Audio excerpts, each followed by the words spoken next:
coalition. It's a coalition which includes Women Against Rape, Women of Colour in the Global Women's Strike, Invisible, the Disabled Mums Rights Campaign, and lots of other groups which are all, some of which are based at the Crossroads Women's Centre. Nina said that what happens when mothers go into family court to try to protect children from abusive fathers is the fact that when they've been to the police to report rape and domestic violence, the fact that the police haven't taken it seriously and dismissed their case means that the family court take that as their lead and they dismiss and ignore the domestic violence and the rape and abuse as well. The fact is that 84% of mothers in family court have been victims of domestic violence. And we know that it's violent and abusive fathers who use the courts as a way of extending their coercive control over mothers. It has nothing to do with the fact that they want to see their children. If they'd wanted to spend time with their children, they could have done it before. But no, they decide after separation to go to court and to use the courts. And the fact that the police have not taken it seriously really undermines the mothers who are trying to get protection for themselves and their children.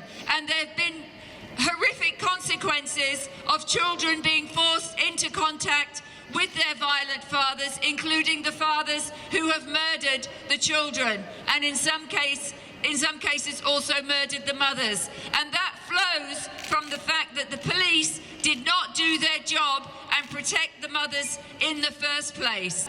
It's also a question of what the police do when they should be doing something else. For example, they go with social workers, accompany social workers to take children away from mothers when their mothers had been trying to protect them and they've been accused of what's called parental alienation, which is a fake science invented by a paedophile.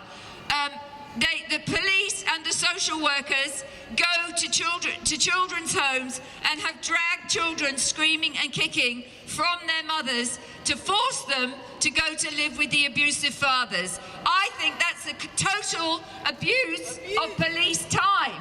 Yes. They should be protecting mothers and protecting children, and instead are being used to support social workers who are abusing their power by taking children away.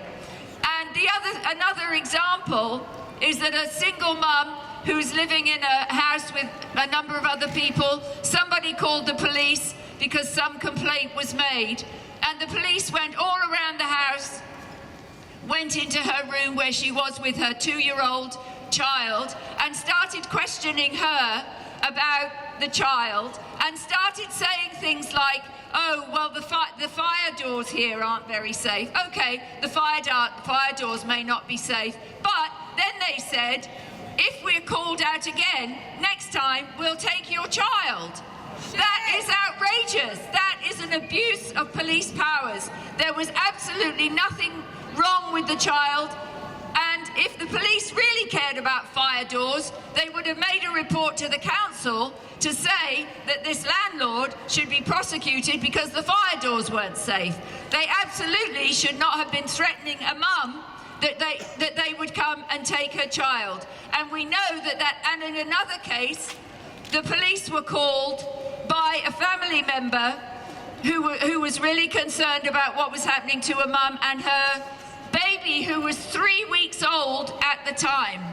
The police came and the father said that the mother had done something. The mother said that she was being coerced and abused by the father, and the police told the mother, if you leave, the mother had been trying to leave with the baby. The police told the mother, if you leave with the baby, we'll arrest you because you don't have the right to leave with your baby.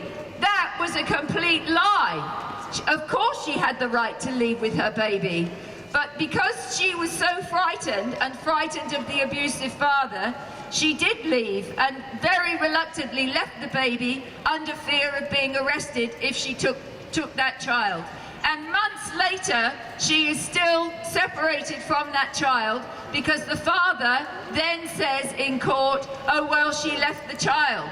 She left the child under the threat of police arrest. So we've got to call out all these ways in which the police abuse their powers, but the rape, we're talking today about the rape and violence against women, but we've also got to be aware of all the many ways, some might be seemingly small ways, but they actually amount to a whole system of misogyny, of racism, of sexism, of disability discrimination, and of class prejudice. We've had enough. Yes!